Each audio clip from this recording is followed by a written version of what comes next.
Bonjour les amis, bienvenue encore une fois à notre émission La Bible pratico-pratique. Donc aujourd'hui, on va continuer avec un autre sujet que le Saint-Esprit a mis dans mon cœur. Et j'espère que les autres sujets qu'on a pu traiter, ça a pu vous aider à comprendre la parole, à vivre la parole et à vous laisser transformer afin de porter des fruits. Donc aujourd'hui, le sujet de cette émission de la Bible pratico-pratique, c'est intégrité égale Église puissante. Donc pour commencer, nous allons lire dans Matthieu 18, versets 12 à 20. Et je vais m'arrêter au fur et à mesure, donc pour intervenir, pour commenter. Quel est votre avis si un homme possède 100 brebis et que l'une d'entre elles s'égare? Ne va-t-il pas laisser les 99 autres dans la montagne pour partir à la recherche de la brebis? Et s'il arrive à la retrouver, amen, je vous le dis, il se réjouit pour elle plus que pour les 99 qui ne sont pas égarés. Ainsi, votre Père qui est aux cieux ne veut pas qu'un seul de ses petits soit perdu. Donc, on voit que une âme pour le Seigneur, c'est vraiment important.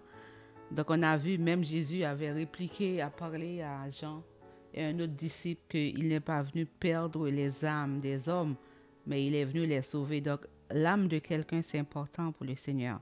Mais on va voir, souvent dans les assemblées, donc les frères et sœurs entre eux, on a peur de parler à un frère, à une sœur par rapport à une situation.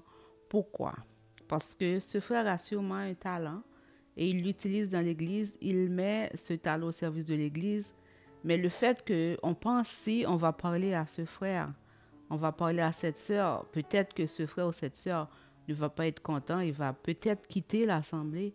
Donc, vous avez peur de dire la vérité à cette personne. Mais on va voir plus loin que c'est important. Pour qu'une église soit puissante, c'est important. Donc, dans le verset 15, si ton frère a commis un péché contre toi, va lui faire des reproches seul à seul. S'il t'écoute, tu as gagné ton frère. S'il ne t'écoute pas, prends en plus avec toi une ou deux personnes afin que toute l'affaire soit réglée sur la parole de 2 ou 3 témoins. S'il refuse de les écouter, dis-le à l'assemblée de l'Église. S'il refuse encore d'écouter l'Église, considère-le comme un païen et un publicain. Amen. Je vous le dis, tout ce que vous lirez sur la terre sera lié dans le ciel, et tout ce que vous aurez délié sur la terre sera délié dans le ciel. Donc souvent, il y a un frère qui peut-être il fait des dons à l'église, la dîme, il a un talent, il fait plein de choses, une sœur. Mais cette personne est en train de faire des choses terribles. Donc, si Jésus est venu pour mourir à la croix à cause du péché, donc c'est pas un jeu, c'est pas quelque chose de banal. Donc, l'âme de ton frère que tu vois qui est en danger, mais puisque ce frère ou bien cette sœur contribue à ton assemblée, je pourrais dire, parce que si c'est l'église de Dieu, tu aurais pu dire à mon frère et ma soeur, ce que tu es en train de faire n'est pas correct. Donc, tu vois que cette personne est en train de mener une mauvaise vie. Et tu sais, si cette personne continue de marcher dans cette voie, cette personne, sa vie va être détruite. Mais tu regardes la personne, tu dis rien, parce que tu profites de son talent. Tu profites de ce que la personne apporte dans l'assemblée, dans l'église. Mais je veux te dire, mon frère ou ma soeur, si tu ne peux pas dire à ta sœur qui est en train de prendre une mauvaise voie, qui vit dans le péché, ou ton frère, si tu n'as pas la force, la hardiesse, le courage de parler à ton frère et à ta sœur, alors que tu es bien au courant de la situation, mais je peux te dire, tu es responsable de sa vie. Parce que la parole de Dieu dit dans Ézéchiel, parce que quand on sait, on veille sur nos frères et sœurs, il faut veiller les uns sur les autres. Parce que l'ennemi rôde autour de nous, cherchant qui dévorer. Mais si en tant que frère, en tant que sœur, L'âme de ton frère n'est pas importante. L'âme de ta sœur n'est pas importante pour toi. Alors que tu vois qu'il est en train de prendre un mauvais chemin, tu dis rien. Tu dis que tu n'es pas responsable de sa vie. Mais je vais te dire, mon frère, ma sœur, tu es responsable parce que tu es au courant. Il y a quelque chose à faire. Donc, on va voir dans Ézéchiel, chapitre 33, verset 1 à 19. Donc, vous allez comprendre que vous êtes vraiment responsable si vous êtes au courant. La parole de Dieu me fut adressée en ces mots. Fils de l'homme, parle aux enfants de ton peuple et dis-leur, lorsque je fais venir l'épée sur un pays et que le peuple du pays prend dans son sein un homme et l'établit comme sentinelle, si cet homme voit venir l'épée sur le pays, sonne la trompette et avertit le peuple. Et si celui qui entend le son de la trompette ne se laisse pas avertir et que l'épée vienne le surprendre, son sang sera retombé sur sa tête. Il a entendu le son de la trompette et il ne s'est pas laissé avertir, son sang sera sur lui. S'il se laisse avertir, il sauvera son âme. Donc je vais m'arrêter un petit peu. On parle d'un peuple, d'un pays, mais le pasteur dans l'église, le responsable, quelqu'un qui est en position, peut-être il y a un ministère dans l'église, mon frère, tu es le président, et tu es responsable de ce ministère, mais tu vois que ton frère est en train de faire quelque chose qui n'est pas correct. Dieu t'a établi sur ce groupe de personnes parce que tu es le responsable de ce ministère et tu vois que les choses ne marchent pas, mais tu dis rien. Tu es responsable. Par contre, si tu dis, comme dit la parole, le péché de cette personne tombera sur elle. Mais si cette personne t'écoute, son âme sera sauvée. Et on va voir le contraire à partir du verset 6. Si la sentinelle voit venir l'épée et ne sonne pas la trompette, c'est comme on voit le danger, on ne dit rien. Si le peuple n'est pas averti, ça veut dire que la personne est dans ses mauvaises voies, mais dans sa folie, là, ne se rend même pas compte. Parce que dans un premier temps, quand on commence dans le péché, on a un petit gêne. Mais quand on commence à avancer, c'est comme si on rentre dans une toilette, ça sent mauvais. Mais quand on reste longtemps, à un moment donné, on est comme habitué avec la mauvaise odeur. On ne se rend même pas compte que ça sent mauvais. C'est une autre personne qui va ouvrir la porte, qui va dire « Oups, ça sent !» Mais toi qui es resté, ça fait longtemps là-dedans, à un moment donné, c'est comme normal pour toi de vivre. Donc, c'est exactement le péché. Sûrement, le frère ou la sœur, à un moment donné, était tombé. Et puis, il n'y a personne qui lui a dit quelque chose. Là, il continue d'aller. À un moment donné, ça devient comme sa vie normale. Mais si tu vois ça, mon frère et ma sœur, tu dis rien parce que tu veux gagner l'amitié de cette personne. Tu veux que cette personne continue de venir à ton assemblée, à ton église. Tu veux que cette personne continue de jouer un instrument, de donner la dîme. Tu veux ça parce que tu ne veux pas perdre. Mais je veux te dire, mon frère et ma soeur, tu es en train de faire un business. Ce n'est pas l'œuvre de Dieu, ce n'est pas l'église de Dieu. Parce que si tu n'arrives pas à le dire et que ton frère, là, il prend le chemin de l'enfer, donc tu es responsable parce que tu es au courant. Ça s'appelle compromis. C'est un manque d'intégrité. Et Dieu n'aime pas ça. Et en fin de compte, si tu le sais et tu ne dis rien, tu es responsable de l'âme de ton frère. Tu vas dire, mais l'âme qui paie, c'est celle qui mourra. Certainement.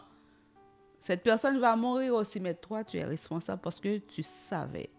Mais tu n'as rien dit parce que tu avais ton propre intérêt. En fait, c'est l'égoïsme. C'est l'égoïsme qui fait que tu ne peux pas dire à ton frère, ce chemin n'est pas bon. Change de chemin.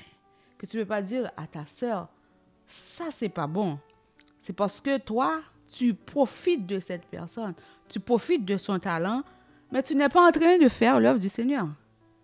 Parce que si c'est l'œuvre du Seigneur, si le frère n'est pas d'accord, alors que tu lui as parlé, si la sœur est fâchée, et puis il ou elle quitte ton assemblée, il ou elle quitte ton église, mais Dieu va envoyer d'autres, parce que c'est son assemblée, c'est son église.